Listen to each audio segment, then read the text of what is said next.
I'll launch right back. Hi Instagram, I'm back. Okay, I'm having some technical problems, but what's new? So I'm going to bounce right back and give you my viral wisdom lesson for today, lesson 21. So today what I want to talk about is the state of our minds and how we can take charge of the state of our mind and look at it as a state. Look at it as a government, as something we can take leadership over. So how do we do this? When we were young and raised by our parents, most of us were raised to be compliant, to be dominated by our very hierarchical parents, and most of us complacently and subserviently complied. Most of us followed the way that was set before us. We were raised to follow. This is extremely important to understand your state of mind. Most of us were raised according to the traditional paradigm of parenting. The traditional parenting paradigm stated that children are to be seen, not heard, and the parents know best. Yes, in a very simple way. What this does to us psychologically is teaches us as children that our power is secondary to the power of our parents. Our power is to come after we have complicitly obeyed our parents. This has a profound psychological implication in how we live our lives. Most of us were raised to be lesser than the elders in our lives, the parents, God, teachers, and the other authorities in our lives, the police, the law. We were taught to not question. We were taught to be sheep. Now, some of us were brave enough to rebel. Of course, those children, as we know, we have some of those ourselves. We call those children bad children, very bad children. They are a pain in the tush. They are annoying. They take up our time and they really challenge us because they're challenging our authority. We were raised to not challenge authority. But I think, thanks to conscious parenting and the current modern era, many of us are raising our children to have a greater voice. But it wasn't like that when we were being raised. Understanding this is profound for this moment in time, especially when we are in a crisis. Most of us, because we bequeath our parents our mind and our bodies and our soul, we gave to them to do to us what they willed. They told us which school to go to. Yes, mom. Yes, dad. Which religion to go to. Yes. Should I worship on Friday, Saturday, or Sunday? Well, depending if you're Muslim, Jewish, or Catholic, or variant of Catholicism. Which one will you worship? You didn't have a choice. You were told. Okay. Which school will I go to? Do I have a choice? No. The parent decides which school you go to. And of course, it depends on economics and financial availability, of course. But that too is determined by the parent. The success that you see, the opulence that you grew up with is dependent on the parents' capacity, right? They didn't ask us, do we want to be born, right? So along with that abnegation of choice comes more abnegation of choice. So then we were told which school to go to, which college to go to. We were given some clear predilection on which career to follow. It was all laid out for us. Rarely were we told, this is your destiny, this is your mind, this is your body, you get to choose. How many of us were raised to choose the choice of marriage? That it's an option. It wasn't presented as an option. You see, none of this is presented as an option. It's presented as the way to get to happiness and the way to get to success. This is it. We are told this is the way. All of us who don't fit in, who don't want to comply, for whom this doesn't come naturally, are felt as deviants. We're felt as to be ostracized, as unfitting, unbelonging, misfits. So we always feel there's something wrong with us, right? We're not told the path is narrow. We're told you are deficient, you are defective, you are lesser than. So the psychology with which we are raised is we are raised to follow. What this means is that this mind and this body is not seen as ours. It's seen as belonging to others. It's seen as belonging to others. It's not ours. And certainly a woman's body and mind is very rarely considered hers, because we live in a patriarchy that is dominated by men and we are thoroughly objectified. So women have an even harder time being raised to have autonomy and sovereignty, right? So now keep with me, because I'll show you how this matters, and matters especially in today's current crisis. Having been raised to give up our mind to others, what this does is create a mind of a passive, apathetic, listless follower. It creates the mind of someone who waits for permission, who waits to be told what the direction is, who waits to be told if they are worthy, lovable, valid, credible. So this mentality that we don't have ownership over our mind makes us feel as if life and those around us in life are greater than us, are more powerful than us. So the mindset is one of apathy, one of waiting, one of reacting. We're forever tethered to the other because we were raised to be tethered to our parents. We weren't raised to be tethered to ourselves. We weren't raised being told this body is yours, this mind is yours, this career is yours, your destiny is yours, your religion is your choice, what you do in college is your choice, if you go to college is your choice, if you get married is your choice, if you have children is your choice, if you choose your partner's name, it's your choice, it's all your choice. We were never told that. We were told it's mandatory that you give. You give to the other, especially women. So what this does, it creates this sense of waiting. We're playing the waiting game and we don't even realize it. We are passive in our lives and we don't even realize it. We're apathetic. And most of all, we are reactive. So if it's a beautiful, warm, sunny day, we choose to have a good day. If it's rainy and gloomy, we will be affected by the rain and the gloom. If somebody tells us that we're fat, ugly, and stupid, we are going to be transformed in our mood by that. If somebody tells us we are beautiful, and if somebody tells us that they want to give us $1 million, suddenly there's a smile on our face. If we get an A grade, we feel strong and intelligent and powerful. If we get a C grade, we feel useless, deprecating, invalid. Our entire state of mind is predicated on something outside. If it's good, we are good. We feel good. If it's bad, we feel bad. It's like if you could just zone out to another planet and look at yourself, you'll be in shock at how puppeteered you are. You just don't realize it. If somebody tells you you are amazing, you're amazing. If somebody tells you you're not amazing, you're not amazing. Hello, so simple. Who said we were complicated? We're so simple. It's so predictable. If you get 5 hate mails today, you will be in a shitty, hateful mood. So simple, right? We're not complicated. We're like children. If somebody tells us amazing, amazing, amazing, suddenly we're like, why am I feeling so amazing? Right? You get the promotion, life is amazing. You get the cancer diagnosis, you're feeling full of gloom and doom, right? What this should show you is that your state of mind belongs to the states outside of you.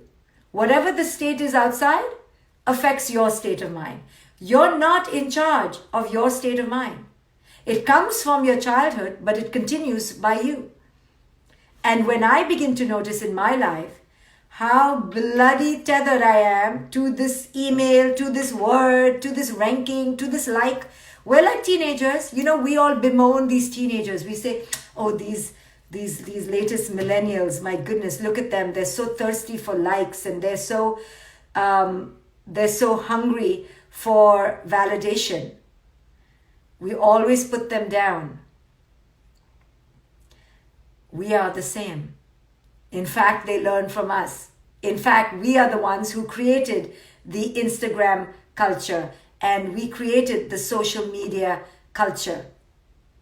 So it is up to us to now see this in us and realize that our power is being tethered and controlled and dominated by others. The weather, the economy, but mostly others' perception of us. This is how we see ourselves. So the question to ask yourself is, to what degree are you enslaved by the other? To what degree is your state of mind controlled by you? So, sorry, Instagram. I know Facebook that there's some glitch in my image. It's because Facebook has launched a new live platform and I pressed try today and I shouldn't have pressed try. So I'm sorry about that, but I'm trying out a new platform and obviously it's glitching. Thank you, Instagram, for waiting. And if you guys on Facebook want to go to Instagram, it seems much clearer there. So just go there if you need to. So our state of mind is not ours. Our state of mind belongs to others. It is not owned by you. But the truth and the reality is this: it is owned by you. Your state of mind belongs to no one. Your state of mind doesn't belong to the hierarchy, doesn't belong to the patriarchy, doesn't belong to your partner, doesn't belong to your mother or your father or your children. It certainly doesn't belong to your friends or the government or your colleagues or your boss. Your state of mind belongs to you.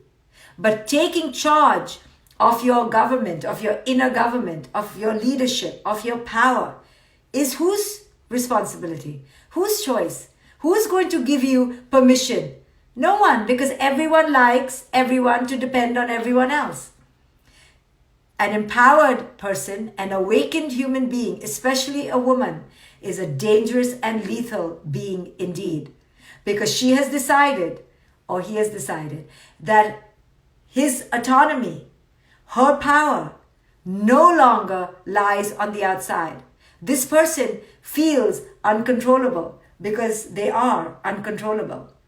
No matter what you tell them, you're a piece of crap, you're useless, you're immature, you're infantile, you're an idiot. They're like, okay, I hear you.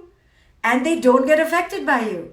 Then, if you praise them, you give them a raise, you try to buy their favor, you try to buy their friendship, they don't come to you. They decide on their own. They seem immovable. Such a being is really very difficult because they refuse to comply. They check in with themselves. They're aligned to their own power. They know their own truth. They know their own opinion. They're simply unfazed by the external world. What sort of human being is that? That human being is one who has awakened to the fact that the state of their mind only is there under their power, is their right, is their claim, is their birthright and their dignity. It is nobody else's, and they refuse to give it to anybody else. Such a person is one who decides that their state of mind will not be moved by the vagrancies of life. Their mood will be owned by them. They will not give their mood to somebody else. So if the day is bad, if the stock market crashes, if the rain continues unabated, if nobody calls them and says, I love you, if everyone forgets their birthday, if their boss tells them they're doing a shitty job, they'll take it as feedback. They'll look at it. They'll be like, interesting. but they will not give that person their entire state of mind. To understand that your state of mind and heart and being is autonomous, like a bubble around it. Nobody can touch it, not even your children. That's how much you protect it. That state of mind is a powerful state of mind because it refuses to be tethered to the moods and unconsciousness of others. It understands other people can be unconscious. Other people can be tethered. Other people can be afraid. Other people can project. It's none of my responsibility. It's none of my business. That state of mind is owned thoroughly, completely by that person. Now, are you in complete charge of your state of mind? Are you the complete owner, president, governor, senate, House of Representatives of your own being? Are you representing yourself? Are you your own presidential winner, leader, and owner? Who is the CEO? Who? Right? There's this saying that I'm only as happy, a parent is only as happy as their least happy child. So for a long time, I was like, oh, that's so sweet and that's so true. But in many ways, that shouldn't be true. Because our state of being, now I understand, I'm a mother, my state of being is merged and enmeshed with my daughter's, but it technically shouldn't be. My state of being is my state of being. If she's unhappy because someone called her nose too big, how is that my problem? At the end of the day, I can be empathic, I can be compassionate, I can be loving, and I can be kind. But why should my mood get into a bad mood? If she's happy and she wants to go celebrate because she got a B+, but I'm having grief around the death of somebody in my life, my mood doesn't have to change, right? I can be authentic to myself. She can be authentic to herself. Our moods don't need to enmesh in order for us to be loving. And this is what we think because we were raised like this. We were raised to think that our moods, our entire being, should be given to our parents as a declaration of love, of loyalty, fidelity, oneness. This is not true. Our parents should never have done that to us. And when I see myself do it to my child, because I also play psychological manipulation and games, I stop myself, right? So when I hear many mothers say, my daughter doesn't love me, she didn't call me for Mother's Day. Okay, why is your mood bad? Because your daughter makes you a mother? No, you are a mother because you are a mother. Call your daughter because your daughter made you a mother, but your daughter's validation of you doesn't make you a mother. Your being makes you a mother. Now, of course, we all like to be wished. I'm not talking about that. I'm talking about severe depression and taking it very personally, right? This idea of giving our power away to others, allowing them to define your mood, because this is a sign of love, this is a sign of care, is actually a sign of a subservient state of mind. A state of mind that doesn't fully recognize its authority, its sovereignty, its power. Now, in order to take charge of your own state of mind, where you stay in your own alignment, if you're in a grieving place, you're in a grieving place. If you're in a powerful place, you're in a powerful place. Where you take charge of your own state of mind, it means complete accountability.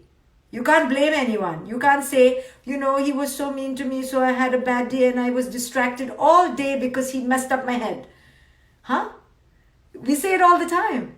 But that's not okay. We allow it. We act like that's normal. It's so dysfunctional, so unhealthy. How can somebody else get inside your head, take all your sanity, and ruin your whole day? Only if your doors are wide open and you've given power to all the vermin, all the distraction, all the wind, and all the chaos. But if your doors are shut because you're in charge, then you can surely think about the other person. You can definitely even debate or ponder. But after a few minutes, you're like, okay. They are upset with me. They are mad with me. But I'm good with myself. I am in alignment with myself. So this demands the most bravest aspect of spiritual growth: accountability. Accountability. Only you can be accountable for your own power. Nobody else can be accountable for your power. Now, this is scary because you can't blame anyone. What sort of life is it if you can't blame people? Like, how unsatisfying. Why live at all? We live to blame, frankly. We live to be pious and righteous and call the other one the bad person and just say, here, your job, fix it, right? Till you don't fix it, I can't survive. You're terrible, I'm amazing. So when you become good, then I'll be amazing. It's not my fault I'm terrible. It's not my fault I'm such a bad mom or so distracted or an alcoholic. It's your fault. So you change and I'll just wait. So we're waiting. So in this crisis, we're waiting for something.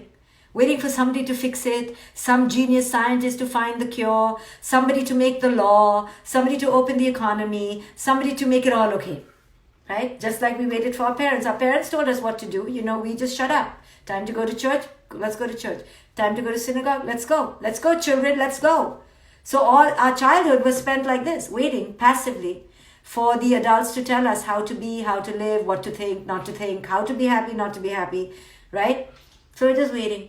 So we're doing the same thing. But here's where you can break this cycle. Here's where you can change your destiny.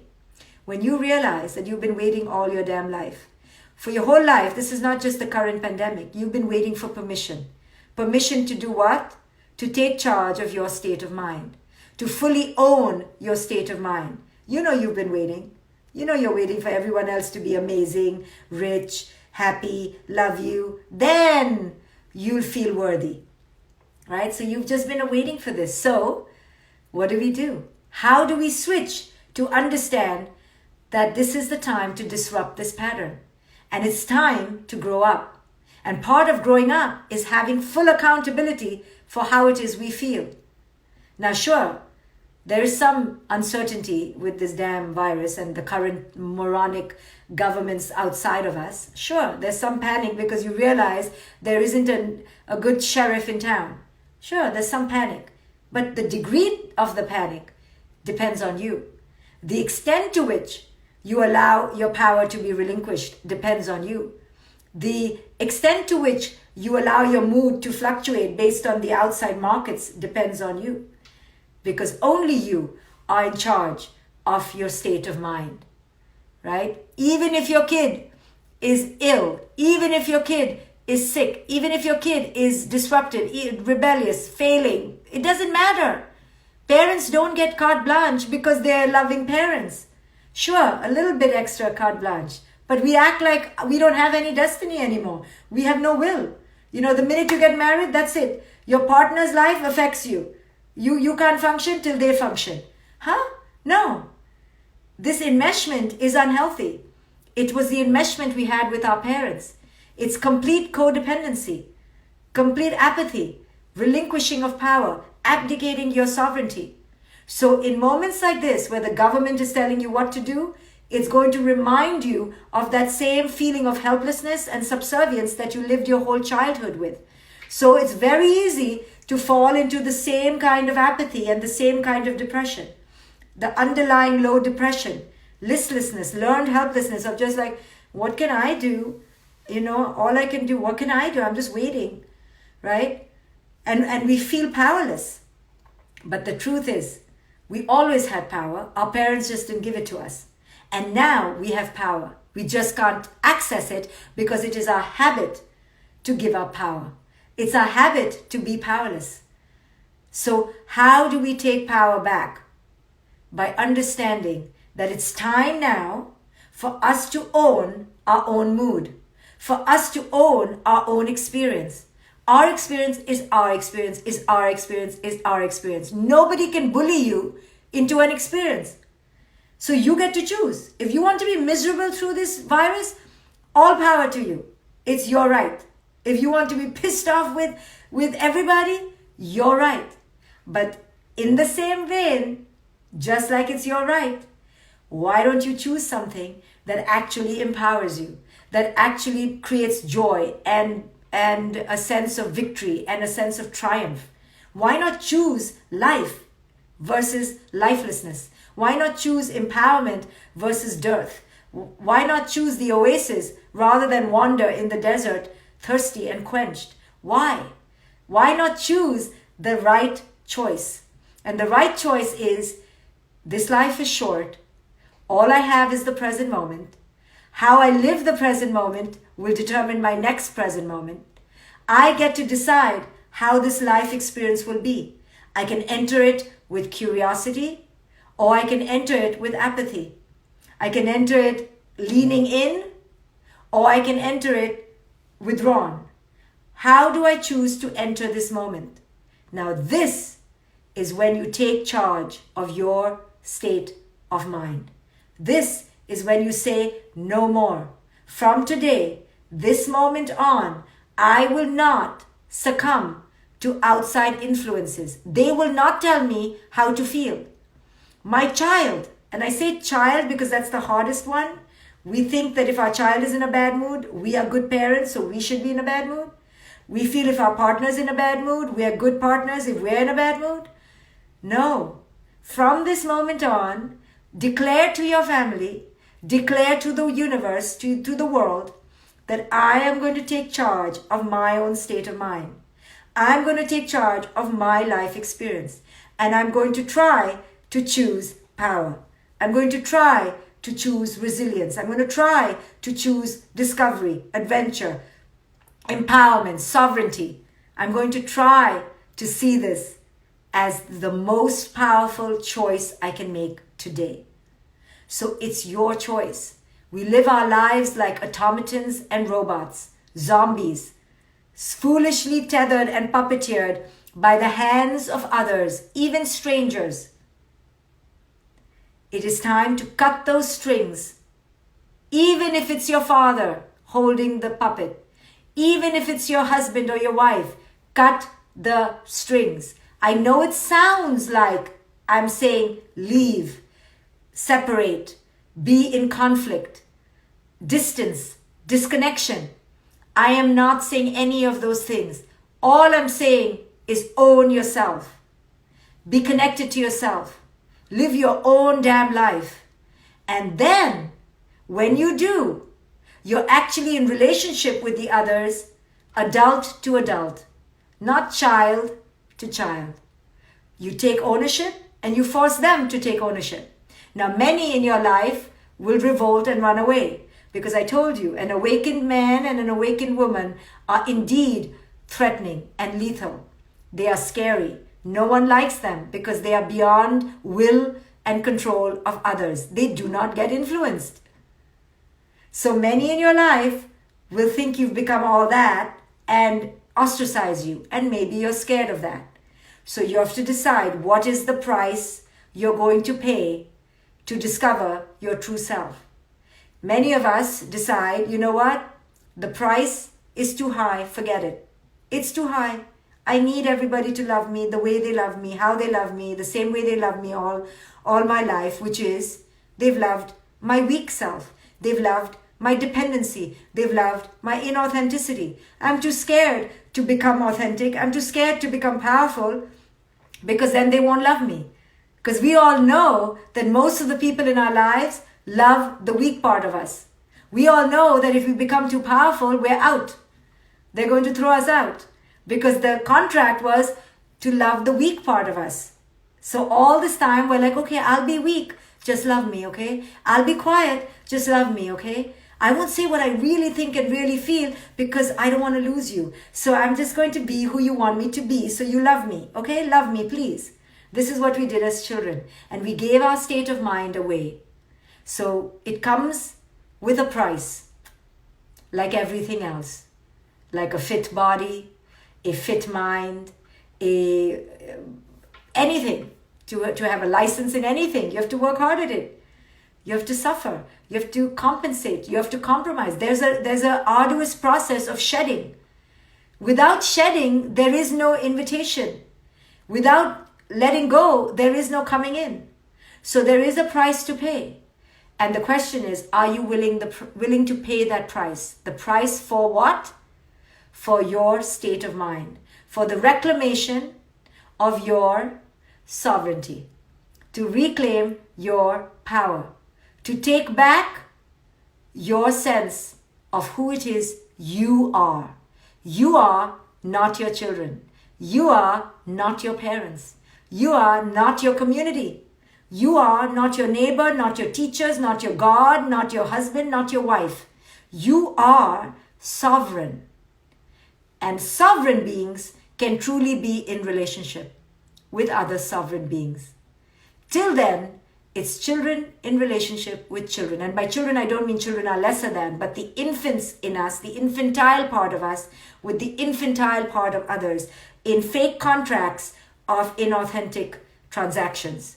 You be small and I'll be small. And we both will be small together, and then we'll be safe and we'll play house. So when you decide that you are ready to live this life in power, that will come with some letting go. Some people are going to be pissed off with you. And we will understand that with compassion. It's okay, because we've realized it's okay if people are pissed off with us. Doesn't mean we're pissy. If they're pissed off, that's their choice. Some people may call us names: betrayer, not loyal, liars, fake. It's okay, because we've realized that our state of mind and who it is we are and our experience is ours, not theirs. So just because they point a finger and say, you, and they're looking straight at you, you are fake, you're a liar, you're a thief, you're not loyal. You go, oh, okay, I'm so interested, tell me. But you know who you are. So this separation actually creates great power. It's good to separate out of enmeshed relationships.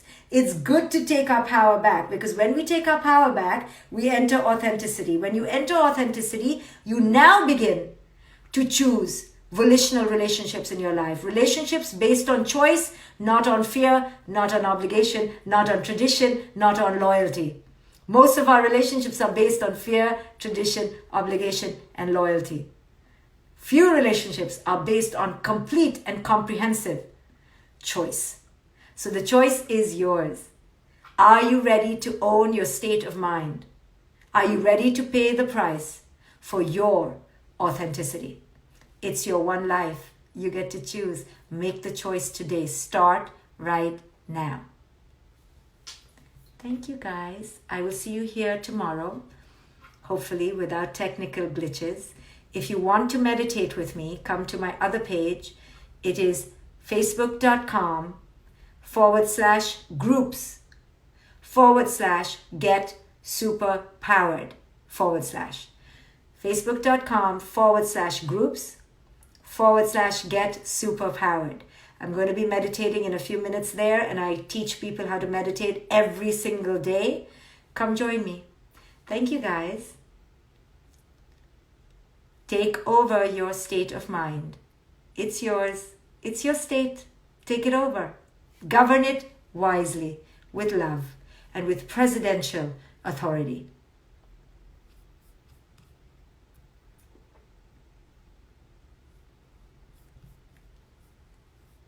Thank you, everyone on Instagram. Come and join me on the Facebook page I just mentioned. I would love to meditate with you. Bye, everyone.